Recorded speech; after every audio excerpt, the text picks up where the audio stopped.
فلوپسیتاکوس آندولاتوس یا به صورت خودمونی لاوبرد. اسم شیر فارسی مرغ عشقه که انواع مختلفی از جمله انگلیسی و معمولی داره. نوع انگلیسی بازم انواع مختلفی داره از جمله گرید A، گرید B و گرید C.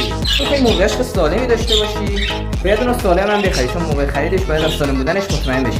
خیلی پیش اومده که کسی مرغ عشق رو خرید و بعد از چند وقت مرغ عشق توی خونش تلف شده. این نکته خیلی مهم است. قبل از خرید پرنده ها باید 10 دقیقه اون رو زیر نظر بگیریم تا ببینیم مرغ عشقی که می‌خوایم بخریم آیا پر انرژیه، پر جنب و جوشه، با مرغ عشق‌های دیگه تعامل برقرار میکنه، خودشو پف نکرده، به چشش کاملا هوشیاره، آیا آواز میکنه و خیلی چیزای دیگه. اگه شما هم مثل من حوصله دردسرای جفت کردن مرغ عشق ندارید و می‌خواید یه مرغ عشق مولد بخرید، باید حواستون به این نکته باشه که مرغ عشق‌های جفت همش حواسشون پیش همه و توجه کمتری به شما میکنن. پس بعد در انتخابشون مطمئن‌تر بشید.